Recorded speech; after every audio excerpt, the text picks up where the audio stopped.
Good evening, everyone. We appreciate your joining us for tonight's webinar for our 2025 update. My name is Lynn Mulston, and I'm chair of the No Fairfax Casino Coalition.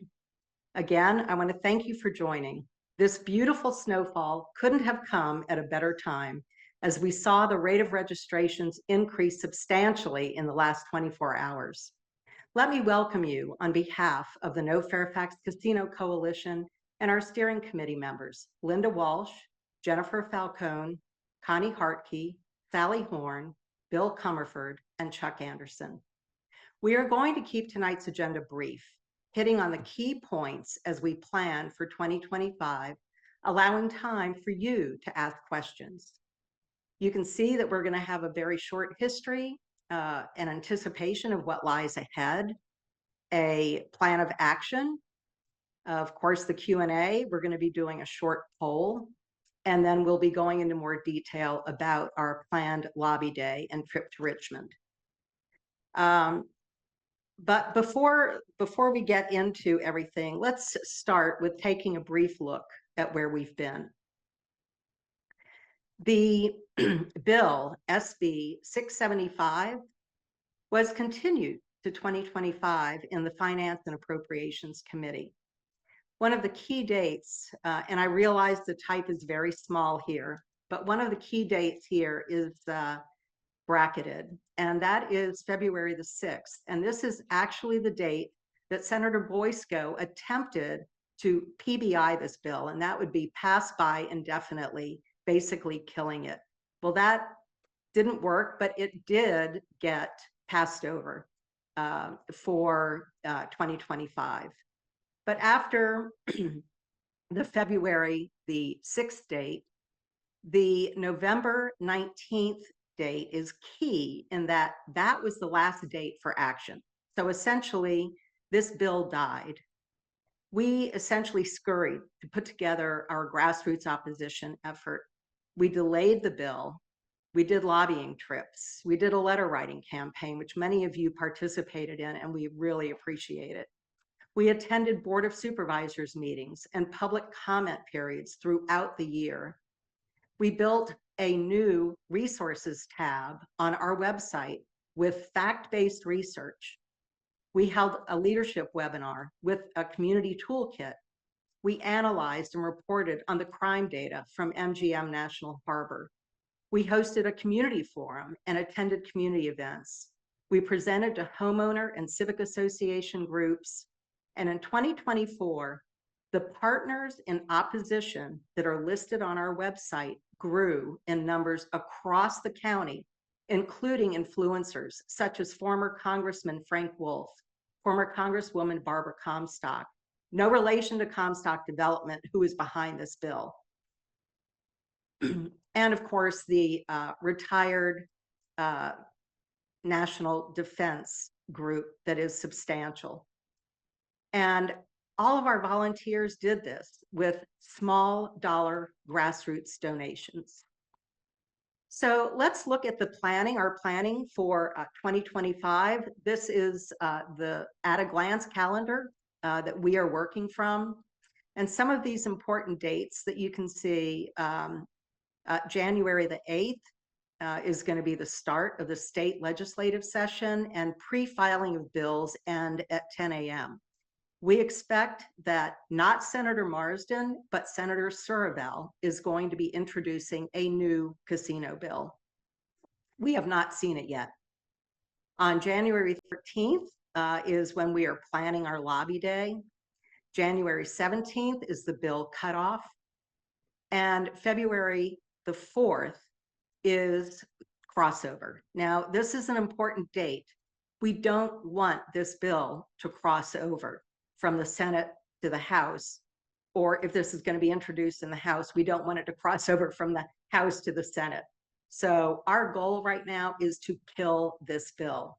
That's why our lobby day is so important, and all of our activities leading up to February 4th. But if it does cross over, then the last day for committee action on remaining bills is February the 17th. And then February 20th is the last day to act on any remaining bills. And then the session adjourns on the 22nd.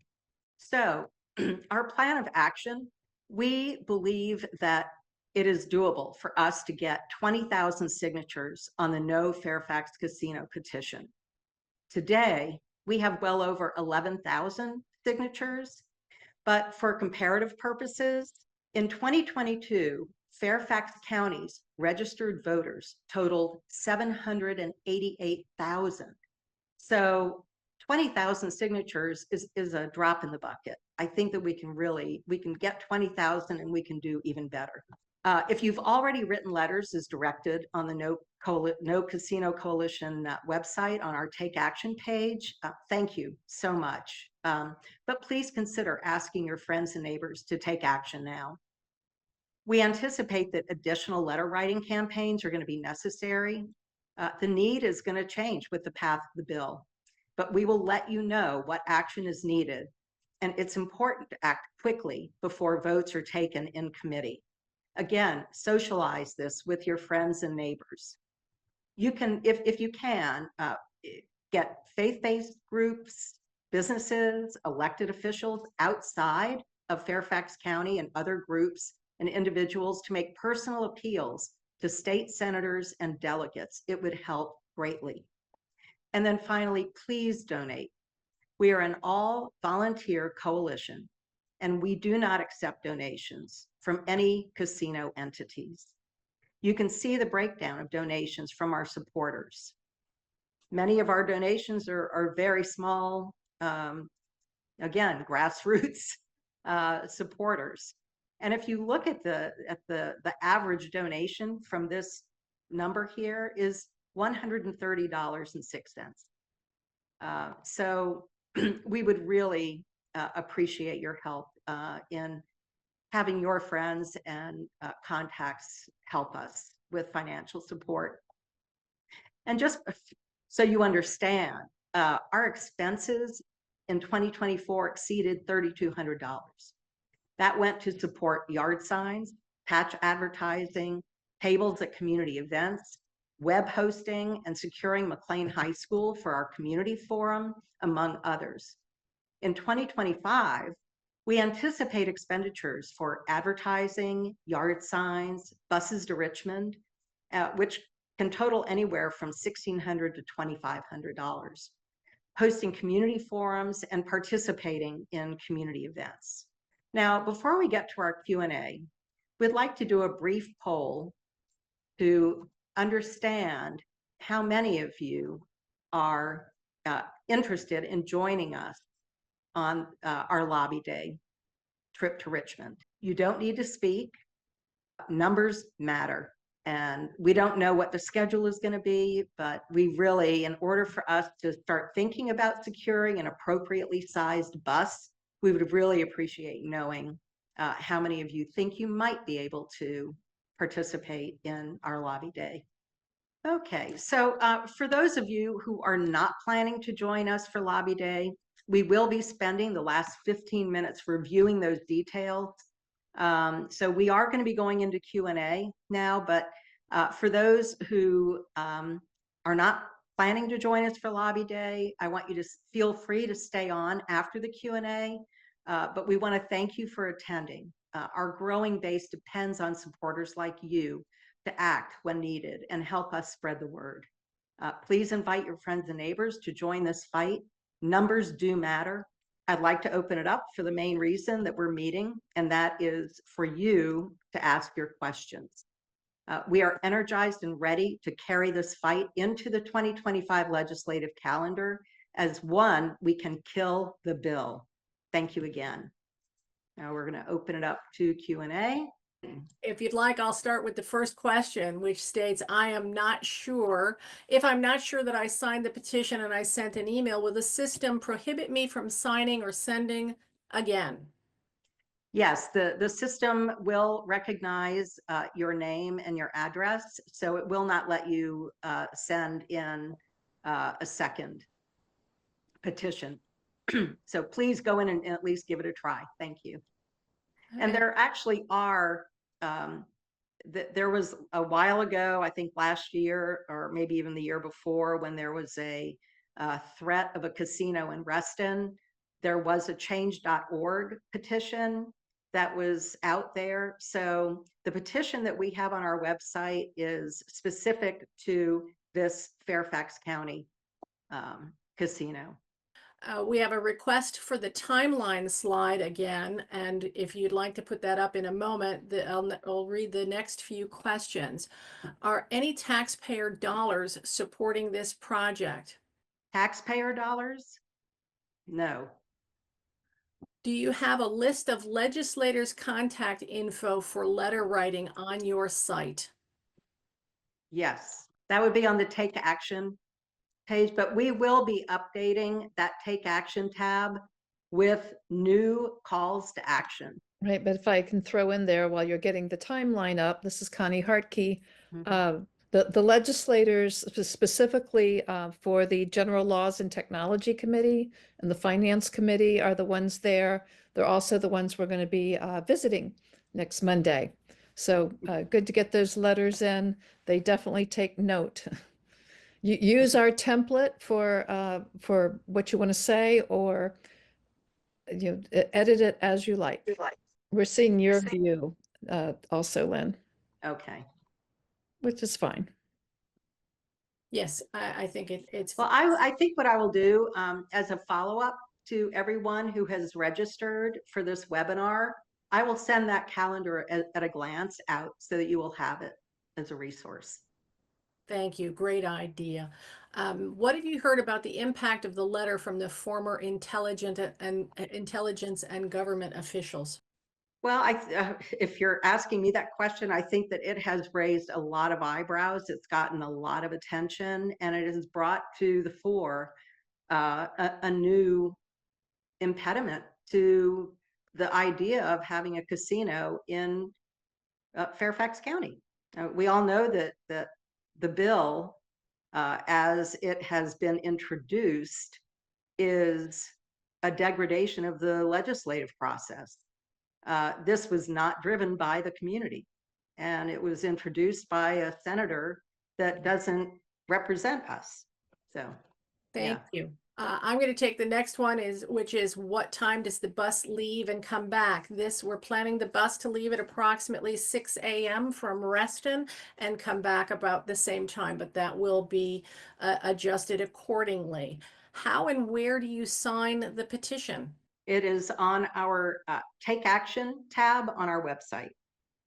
Who actually votes on the bill? All of Virginia or only Fairfax residents? And what role does the Fairfax County Board of Supervisors play in approving or disapproving the initiative? Do you want me to answer that, or does somebody else want to take that one?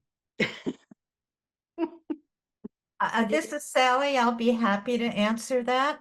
The bill goes first through the appropriate Senate subcommittees, then the Senate Finance and Appropriations Committee. If it's voted out of that committee, it would then go to the Senate floor. If it's voted out of the Senate, it would then go over to the relevant committees on the House side.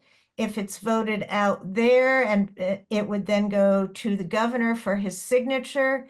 And what we expect the bill would do is that it would it would authorize Fairfax County, if it wishes to hold a referendum on a casino.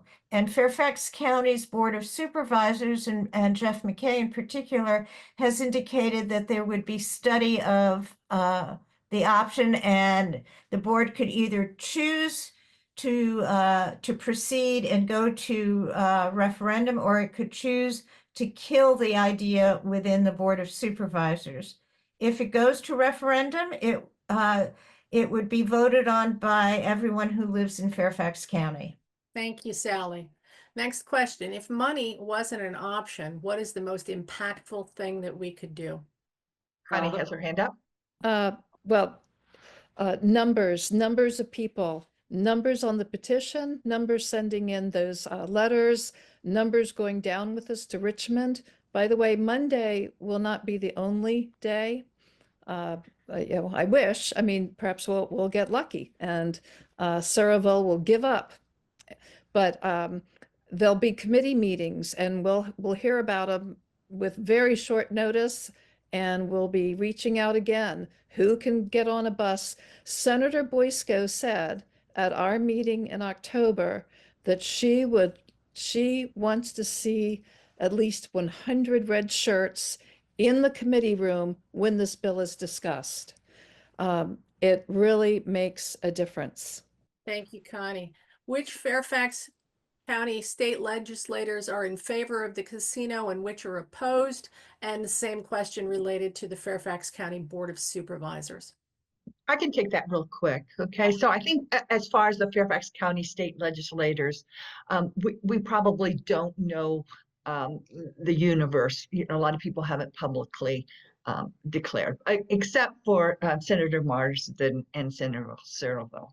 So there's quite a few of them that have stated that they're not in favor, but I don't think we have a full count on that. As far as the supervisors, we know that there's only been 2, possibly 3 that have absolutely said no. But at this point, it's a moot issue, right? They haven't said no before it reached the reached the Virginia state legislature. So unfortunately, they have not haven't answered our call to say no. So. Thank you. I'm going to go to a comment that said, I just clicked the sign the petition link on the website. It says this petition has been deactivated or has expired. So we'll have to look into that. Why do you think Senator Ceraville is planning to go forward with the bill despite the significant amount of negative feedback from the community?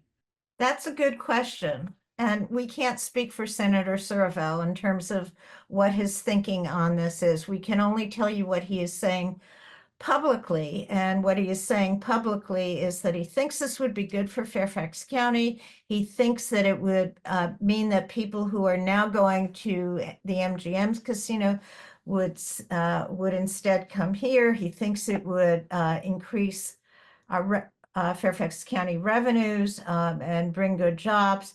The resources page that Lynn referenced before will tell you that will show you that those are not valid arguments. For every $1 in casino revenues, we are going to be saddled with 3 to 5 or more dollars in terms of having to mitigate the impacts. And casinos, quite frankly, don't grow economies. They're not good for Fairfax County. So we can't tell you why he's doing this. We can only tell you that we think his reasoning is wrong-headed. Thank you. Former local congresspersons have opposed the casino. What about the current one?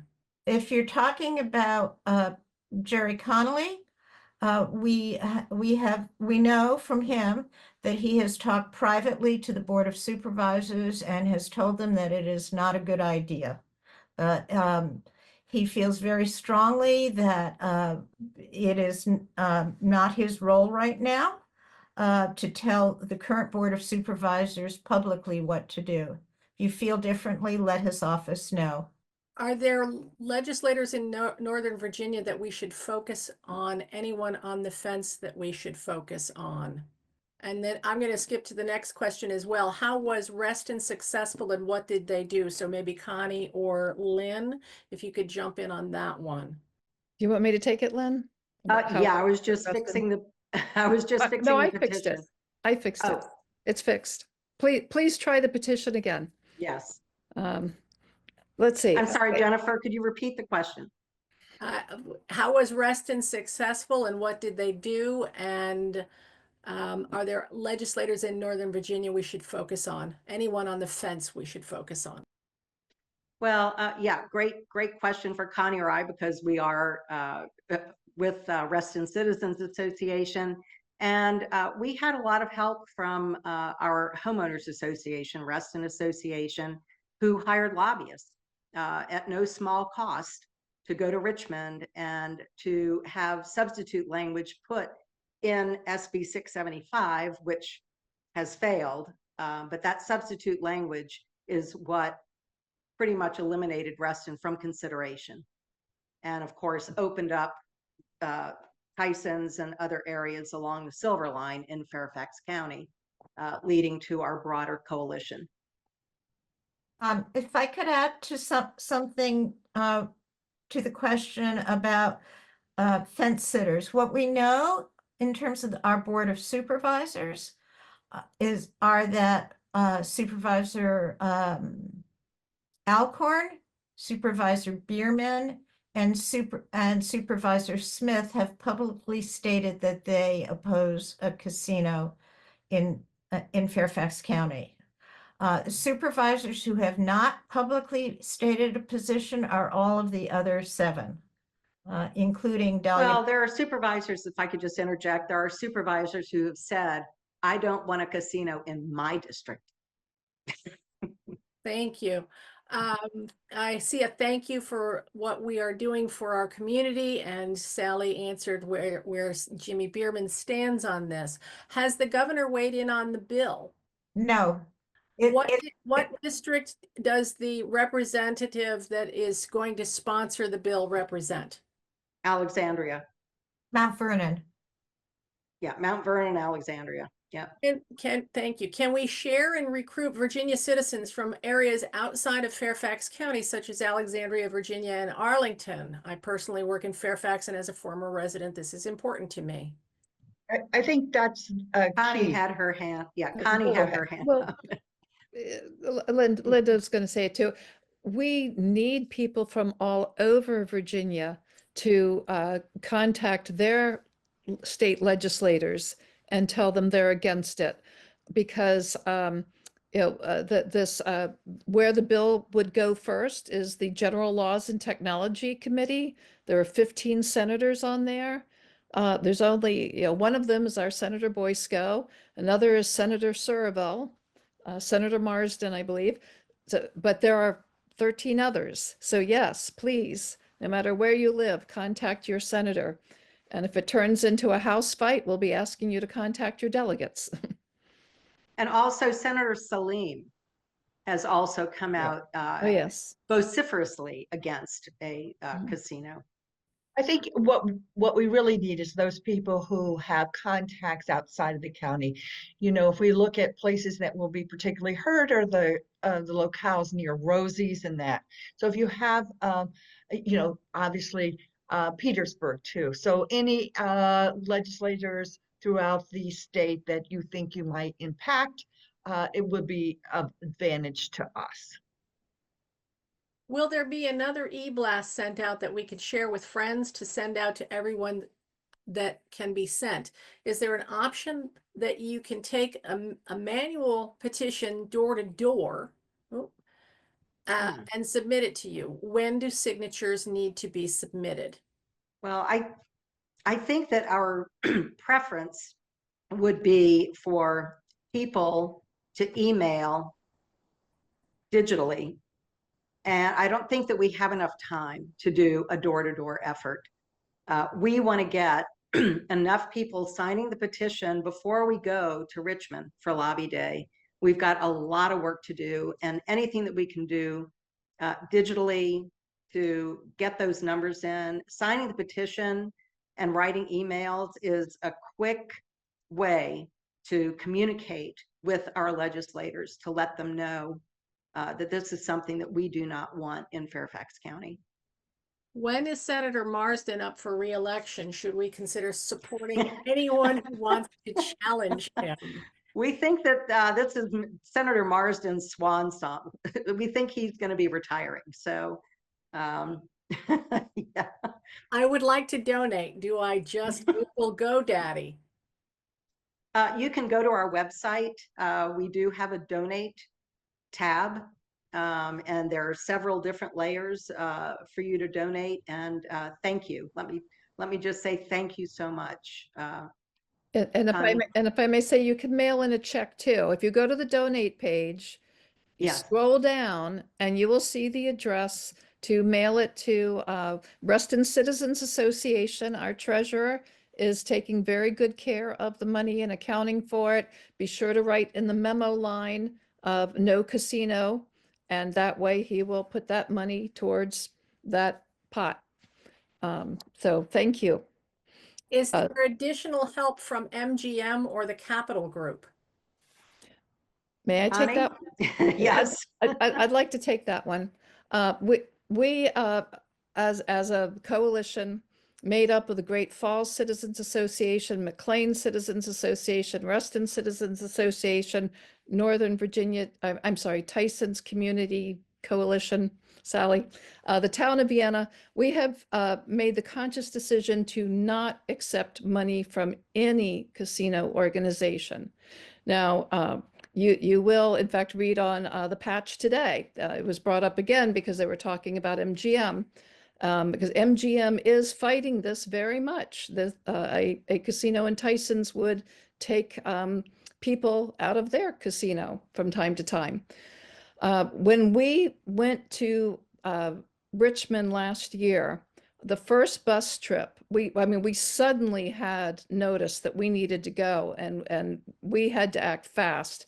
And we're volunteers here. I've never done a lobby day. Lynn, I don't think anyone in this group had ever done a lobby day.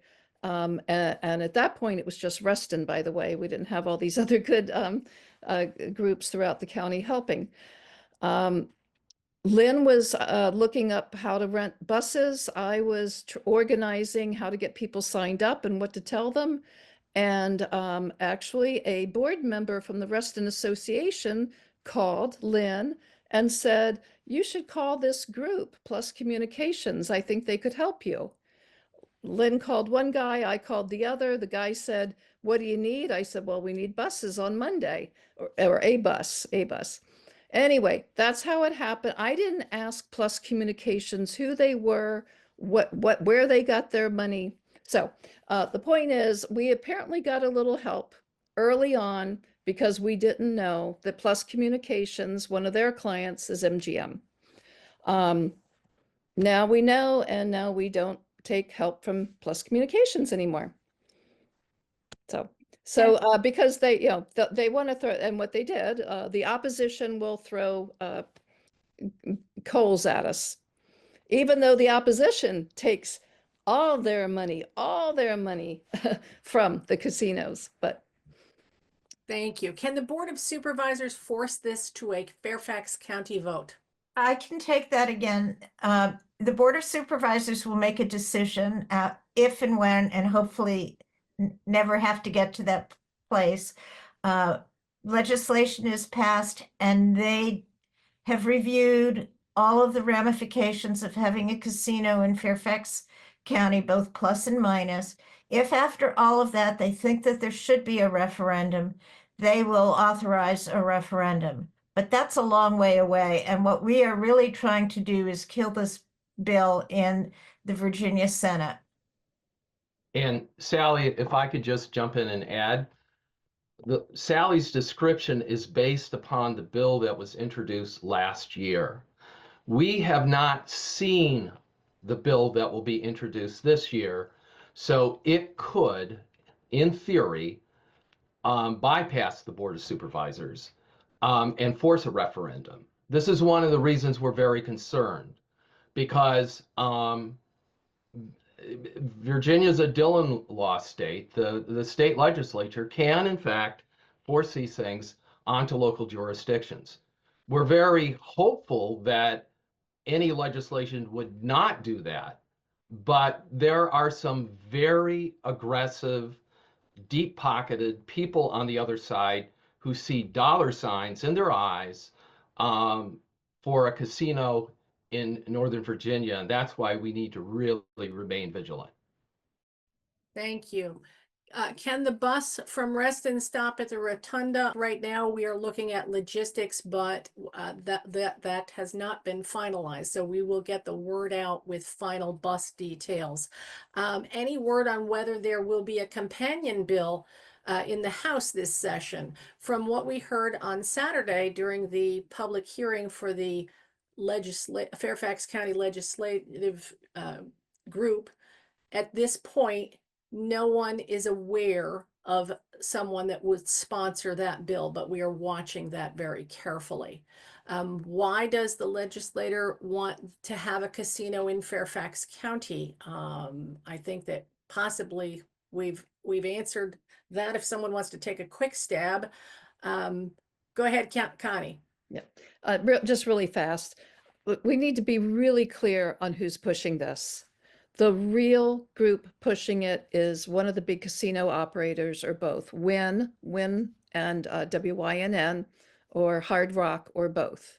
Now, in front of that is Chris Clementi of Comstock, who owns some property in Tyson's that he, so it's, but the push is when that type casino operator, big money paying to make this happen. Chris Clemente, as Connie mentioned, is the front man for the Wynn or Hard Rock or both.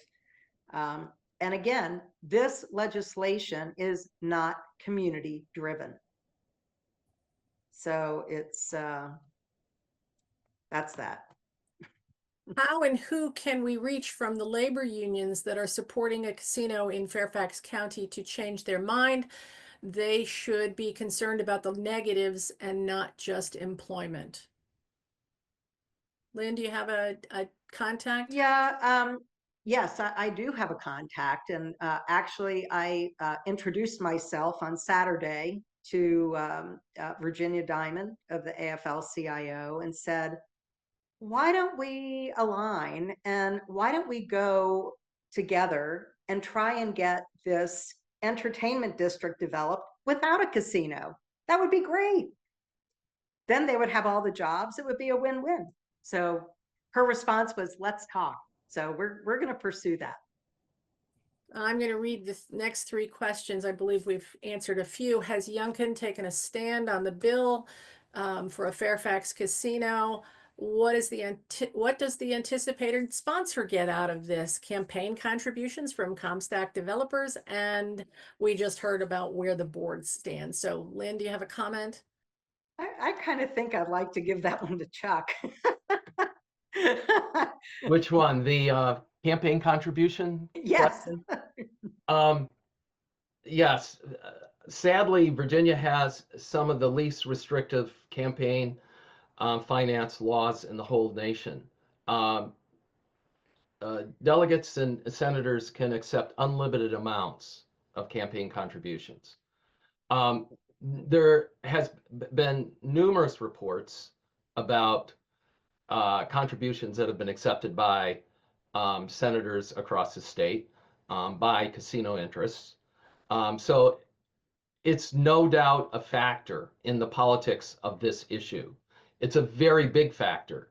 And that's why we need all of you, because we simply cannot compete effectively in the sort of campaign contribution arena. Our best offense is votes and people. And that's why you're so very important. I have another question that asks for specifically where Dan Stork stands and where and why Surville, which I think we've touched upon. Maybe Linda, can you jump in here? Well, I think publicly, Dan Stork has said he does not want a casino. That is not, I don't think he's come out that strongly, but he's not in favor of one.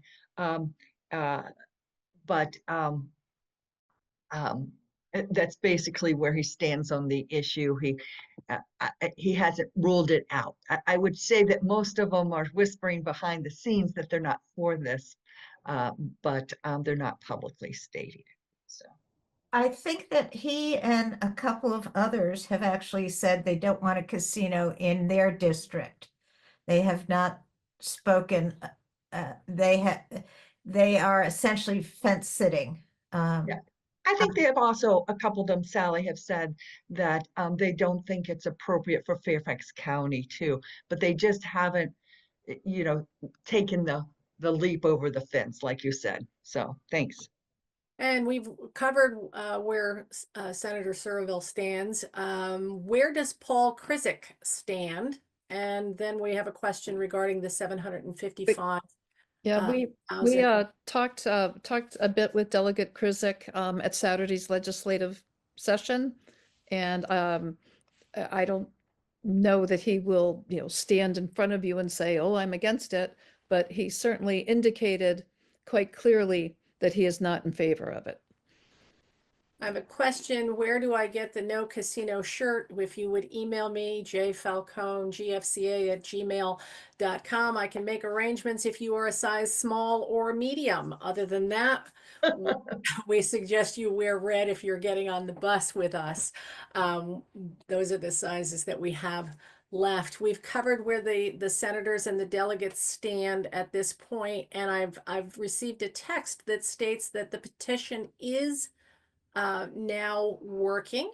Do they have a lobbyist? Do the supporters of the casino have a lobbyist, and who? I believe that was in the article that was published today on the patch regarding the $755,000. The rest of the panel I see shaking their head. And there are more lobbyists than what's in that article because Clementi Comstock has his own lobbyists. There's multiple. Right. So there's a lot of them. I see a question. Can we force the Board of Supervisors to take this to a referendum? Lynn, would you please, or Chuck, would you please again go over why we don't want this to go to a referendum, or we're urging this to be killed before any crossover? Well, I can take the first shot and then hand it over to Chuck if you want to fill in, but we firmly believe that if this were to go to a referendum, it would tear the county apart. The casino dollars that would go into advertising a casino and trying to garner votes for it, and then having those of us who are very much informed and educated about the perils of a casino coming to the county, we feel that it really would tear the county apart. And, as Chuck was saying earlier, this being a Dillon state, it may be that it doesn't have to go to referendum, that they will just push this through. And do you want to pick it up from there, Chuck? That was a segue. Sure. All we have to do is take a look at our neighbor city to the south, Richmond. Richmond basically has gone through 2 referenda, has rejected the casino in both cases, but has had to spend enormous amounts of efforts fighting this issue. It sucks the political winds out of the sails of local elected officials. When we want to do something positive for a community, we're spending all our time fighting something that we don't want. And in Richmond, the pro-casino faction spent millions and millions of dollars. In Fairfax County is a far bigger prize than Richmond is, just because of the density of our population and the wealth of our population as well. So we know that if this does in fact go to referendum, that we will face a huge, costly battle, and we're trying to prevent that, given the fact that nobody in this area is asking for a casino. Why should we be forced to go through that process, try to raise money to fight it, when no one in this area has expressed an interest in it? Thank you, Chuck. And the county is facing a budget shortfall. Those monies that would go to support a referendum could be better spent on services, salaries, programs. Indeed, thank you. The petition works. We're happy to hear a comment about that. When we write a letter, do you have a list of factual reasons? Yes, indeed. There's a reference and fact sheet, many sources of information and resources on one of the tabs. And the template, I mean, it's right there on the email template is there as It well. lists the reasons, just copy and paste. That's it. Do you know of any BOS members against this casino? Yes, we are working with Walter Alcorn to see if his schedule will allow him to visit Richmond again. He was very influential in February of this year. I have comments about the speakers and the labor groups, and those were not questions. There is a new casino in Dumfries, the Rose. People can go to this casino.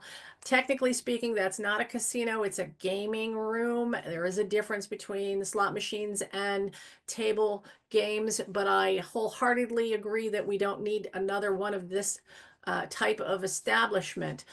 So thank you for the statement. Is there outreach efforts to local business groups, especially realtors? Connie, would you please comment on that? Yes, but we all have to do it. This group has been doing it. We continue to do it. We need all of you to do it. You've got your outreach to your groups, your realtor friends, etc. Please, it's a team here, and you're a part of it. Thank you. We see that there's another comment about the petition is working. Do we know of pro-casino campaign contributions? That article in the patch has a lot of information about contributions and links to everyone. I believe they're actually even listed in that.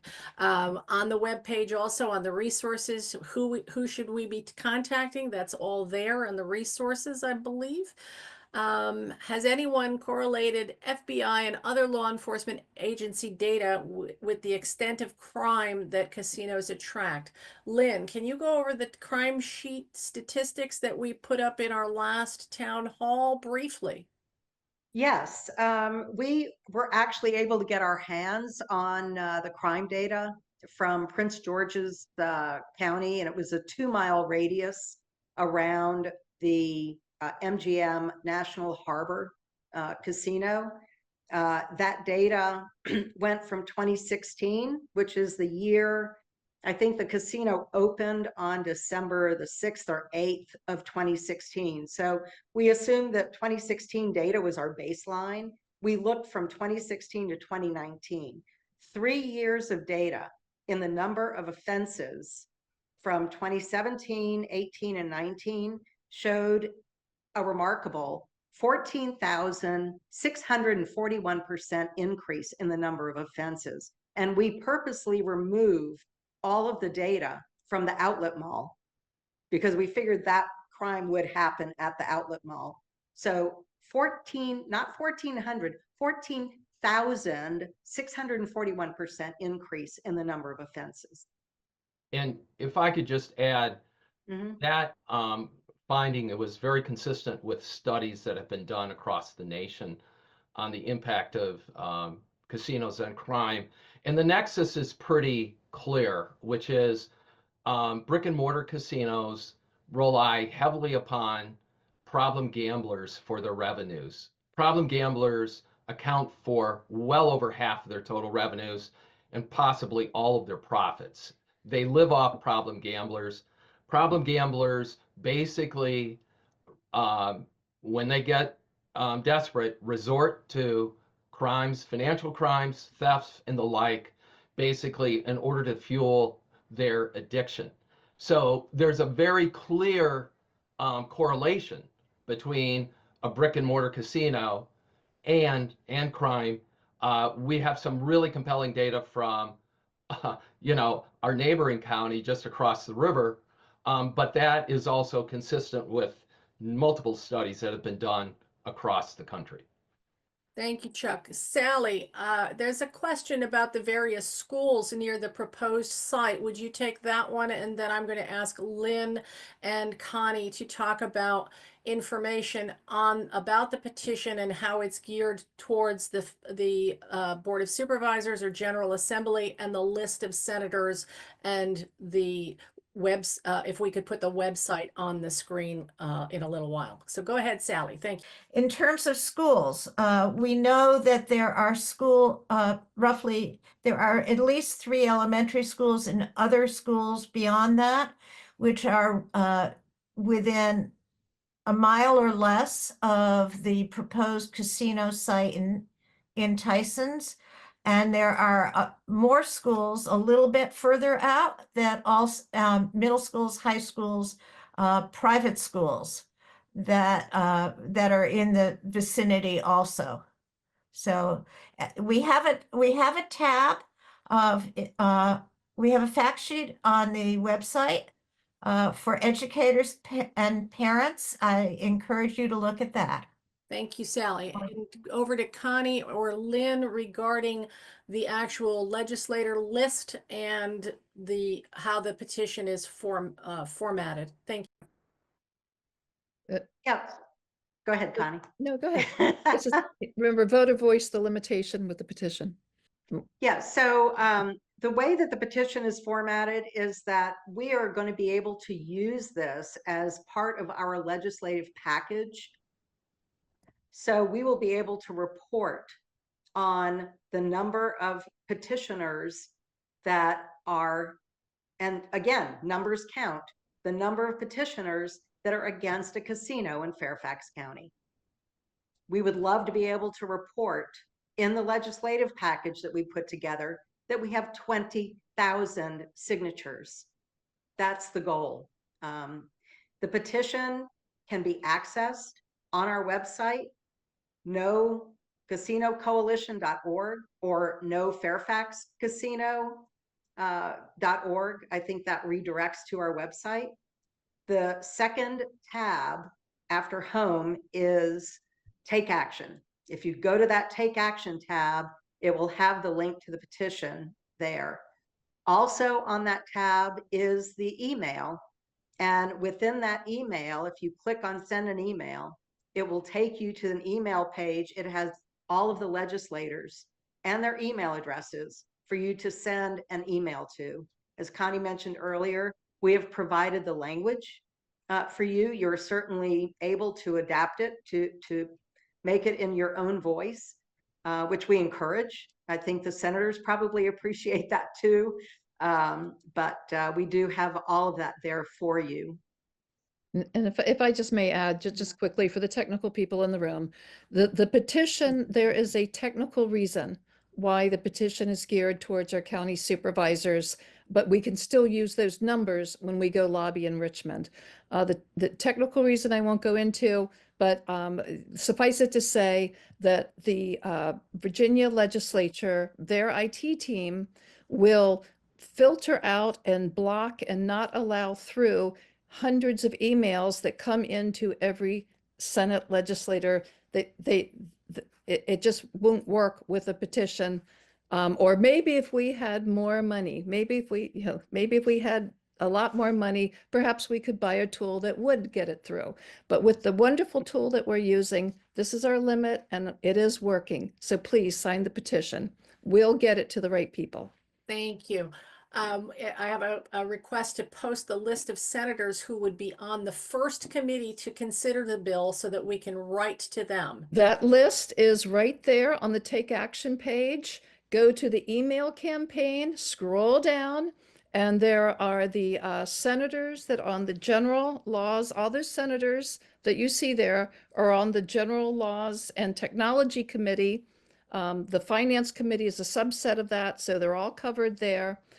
We also have some delegates in there, and those delegates are with a particular committee because we heard that committee of delegates was receiving postcards from the pro-casino group. And they were like, gosh, and we're not hearing anything from people that don't want it. So we added them. Thanks, Connie. Do you expect that the bill will designate a location for the casino? I think, Chuck, if you could go over again the difference with the first bill and what we need a crystal ball for the second one.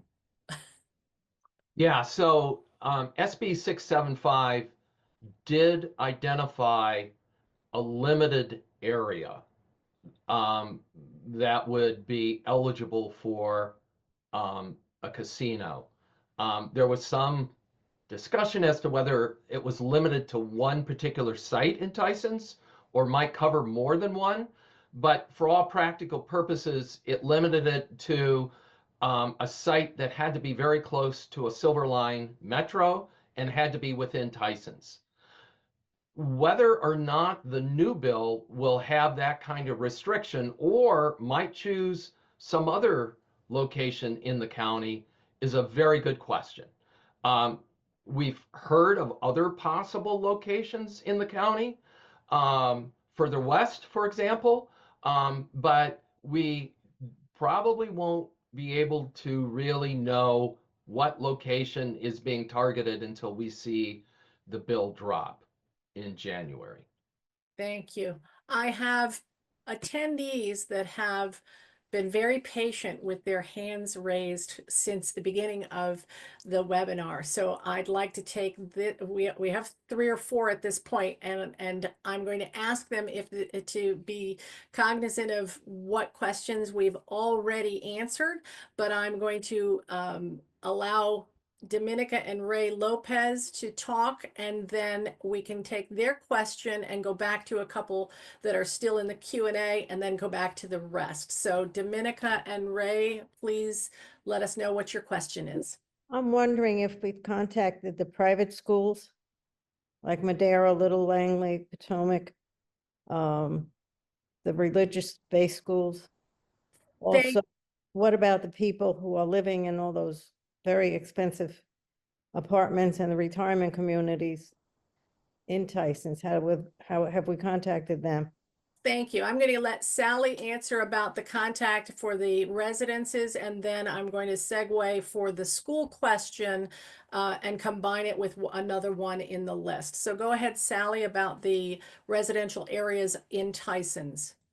In terms of the residents who live in Tysons, we have tried to communicate with them. There are some who are such as the Rotunda, and there is another, there are a couple of others that you will see. They have their letters on our Partners in Opposition on our homepage. We're continuing to try to reach out to communities within there, and there are also efforts underway to organize the community within Tysons by people who are directly living in Tysons. It's tough, especially when you start dealing with apartments, senior residents, which are not owned, because apartment owners, the apartment complexes won't allow communications, general broad communications, but we're doing our level best. Thank you, Sally. Bill, I see your hand is up, and I'd like to know if you would like to answer the public school question, or the private school question that Dominica asked, and we have one that says, can Fairfax County Public School make a stand on this, since they deal with kids and parents that the casino can have a negative effect? So if neither one of those, please go ahead with whatever comment you'd like to make. I'd like to go back and reference the association, the homeowners associations, the residents, which are really critical. Outreach to the homeowners associations are difficult. Sometimes you just get on the website and you just got to submit we'd like to talk to you. Any outreach that you can help us with to contact your homeowners association, disseminate the information, is terrific. Same thing holds true of the faith-based organizations. We have some mailing lists, but getting through to everybody is a real challenge. So outreach to at least those two communities, homeowners, faith-based communities, other communities of interest. Love your help, really important. Thank you. Sally, are you going to answer the schools question? Yes, on Saturday morning, when the the Fairfax delegation to the General Assembly held their listening session public hearing, the second person to speak was a member of the school board. And she had not publicly said this before, but at the session, in her remarks, she indicated that the school board opposed a casino. Now, any help that anyone on this Zoom can give us to encourage a more fulsome public statement would be very much appreciated. Any help that anyone on this webinar can give us to get PTAs to come out against a casino and to encourage the Fairfax County PTA organization to do likewise would also be very, very much appreciated. Thank you. I'm going to give permission for Bill Dank to ask a live question. Go ahead, Bill Dank. We can't hear you, Bill. Bill, you're muted. I have given you permission to speak. Okay, can you hear me now? Yes, we can. Okay, I'm sorry, I tuned in a little late, but I think Connie answered one of my questions because I saw the patch article today. And so I was going to ask about alignment with MGM or the anti-Wynn Hard Rock crowd. My second question was, it's been about 8 months, but I did kind of a deep dive on the ownership of property around the casino site. And there is a fair amount of foreign ownership. Wynn and Hard Rock, if those are the front men for this effort, are operators of casinos. They don't own the building. The owners of the building want to build it, and they get a percentage of the take, along with Wynn and Hard Rock. So I don't know to what degree we should be looking further at that. The old, as I recall, when I looked up the old Ford dealership there, it's owned by a company in Kuwait. So we don't really know who else is behind the scenes on this effort. And I'm sure that some of these landowners have a lot more money to spend and to give to Wynn and Hard Rock and Comstock, whatever, to promote that. So I would just encourage a little more research on that. Thank you. Thank you, Bill. Go ahead, Lynn. If you all know me, I'm very respectful of everyone's time, and I see that we are over our hour limit. Many of you probably, I don't know if you're going to be going out and doing anything in the snow, but I do want to just suggest that Jennifer, perhaps we take one or two more questions, and then we could try and respond to the other questions that are in queue. It looks like we've got 91. Yes, thank you. A lot of these are comments about T-shirts, and I will get back to people. Several are questions that we've already answered. So I think at this point we should move on to the bus and give people that information, and we will get back to everyone with these questions. Okay, thank you, and thank you everyone who participated in the Q&A. This is the focal point of this webinar is you and your questions, and we really do appreciate it. What I'm going to do is I'm going to share my screen again. Hopefully we're going to pop back into the Q&A portion, or at least the Q&A slide, and I will be able to then move us along to the to hand this over to. So again, I'm going to encourage those of you who are not planning to join us for Lobby Day. We are going to be spending the last 15 minutes reviewing those details. So I want to encourage you to stay on, but we want to thank you for attending. Our growing base depends on supporters like you to act when needed and help us spread the word. Please invite your friends and neighbors to join this fight. Numbers do matter. We are energized and ready to carry this fight into the 2025 legislative calendar. As one, we can kill the bill. Now I'm going to turn things over to Connie Hartke to talk about our Lobby Day for review. There we go. All right. Thanks very much, Lynn.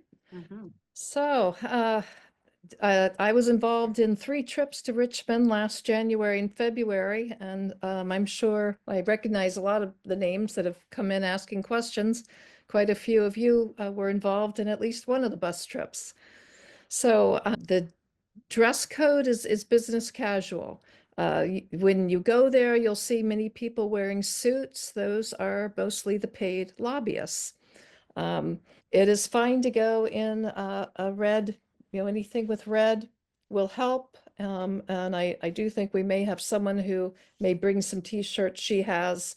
So anyway, wearing red helps with a visual statement. There are going to be photos. We're going to arrange for a photo opportunity with Senator Boysko. I do believe our supervisor, Walter Alcorn, will be there also. There might even be I'm not sure, but there might even be a press conference. So let's, find red somewhere, even if it's just a red scarf. You can bring snacks and drinks for the bus ride. It's absolutely fine. I brought a little cooler and a whole bunch of things, and you can leave things on the bus. When we get there, just leave anything on the bus and it will be there when you get back. It certainly was last time. I mean, I took my laptop and it was still there when I went back, and that was 3 trips with 3 different drivers. We use a very reputable company, and they're comfortable buses. Now, I wanted to show you where to park. Right now, the plan is to come to Reston. We have a building there where we can get in, starting at whatever hour we want. I have the door code. It is called the Hartkey Building. My husband and his brother own it. And so we can get in, we can get regrouped, we can get last bathroom checks, and there's plenty of parking. So I wanted to show you, and we will discuss whether a pickup could be done at the rotunda. That's an idea. We'll discuss that. It just means everything has to start earlier for people. But the building is this green roofed building in this little office park. So if you see Reston Parkway there on the left, Reston Parkway on the left, up above where 11890 Sunrise Valley Drive, think of that's the toll road. If you were coming from the toll road, you would turn south on Reston Parkway, and then you would turn east at your first light onto Sunrise Valley Drive, and then left into this little office park. And you can park in any of the parking all around there. There's closer, there's further, lots of parking that you can use. And then to enter the building, the entrance, the door is right there. If you can see the little red dot, then the words you can't read too well. Let's say entrance. So it's just right there in the middle of the side of the building. The bus will pull up on the side, like where the shadow of the building is. The bus will pull up there, makes it real easy for us to board. Okay, and there's a little picture of what it looks like, that sign that says the Hartkey Building. The front door is to the left of that. Okay, and parking is off to the right. So next slide. So we're right now we're thinking this all will adjust, and we'll send emails to everyone that signs up. But probably it start arriving by 5:45 in the morning. We will come inside and check in. We'll have a clipboard with your name, a list of names of people that signed up. If you just put a little check mark, it helps us to know who's here, and is there someone we need to call and see, are you almost here, or should we wait for you, or are we going to have to go? Restrooms available, and then potentially at 6 a.m. we'll board the bus and depart. Just so everyone knows to be camera ready. The last couple of times there were press there. Sometimes it was Michael O'Connell from the Patch was very good about being there, but we even had TV crews the last time. Don't know that we'll have that this time because the bill hasn't been introduced yet. We're going down to get ahead of things because this year we know what we're doing and this is the way it's supposed to work. Let's see, we will stop at a rest area about halfway down to Richmond, so don't worry about that. 8:30 a.m. approximately, we arrive at the General Assembly building. We'll be dropped off at a side street, and it's just a quick walk around the corner. Like, I might leave my coat on the bus and go very quickly around the corner in, depending on how cold it is. We're lucky. Right now, the forecast looks dry, hoping that will stick. After you'll go through security, you're not supposed to bring in signs or anything. I don't know if you have something rolled up, you could, but we really don't need that. We don't need that this time. Just wear red, something red. After passing through security, go through the double doors on the left to gather inside. There's a very large lobby atrium there. Gather, and by the way, on the bus, we will organize you. We'll organize what we're doing. We will decide who's the leader, which group you're in. And so when we get inside the lobby, you're going to organize into the groups that we set up on the bus. Let's see. And then I mentioned, just when you first get there, restrooms are that down the left hallway, coffee shop on the right hallway. There is the cafeteria. You can buy lunch there. And then we should be done by hopefully 3:30, maybe even sooner. I'm waiting to hear from Senator Boysko's office what the schedule is for the day. And since things haven't even started there yet until tomorrow the legislature begins. So as she finds out schedules, we'll know. Is there a committee hearing that we ought to sit in on? Is there, are we going to have a press conference, or when can we have that photo opportunity? But what the task that we will have is, when we split into the groups, is going around and meeting with someone from each of the senators' offices that are on that General Laws and Technology Committee.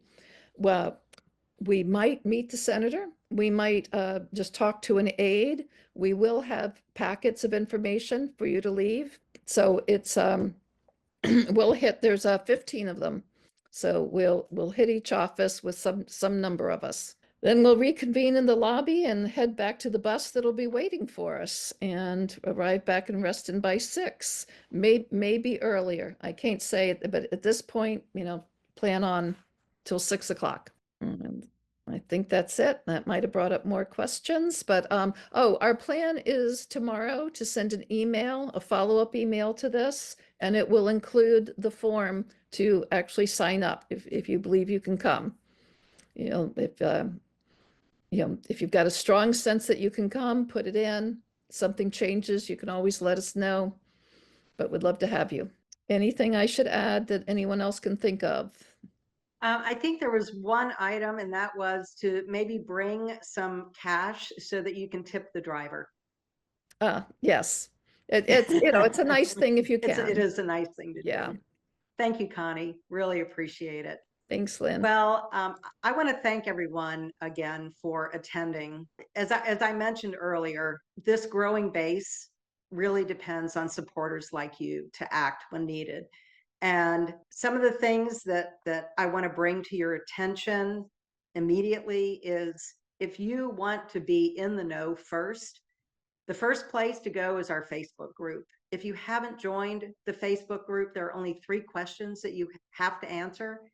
It is a private group. We do not want this to be open and public. So this is private to our coalition and our supporters. So this is how we get information out to you first. The next way that we do is to visit our website's Take Action tab regularly for updates, and look for emails from us with new calls to action. We ask that you please go and look at your junk and spam folders and add No Fairfax Casino Coalition at gmail.com to your contact list. That way you will get the emails when they come out.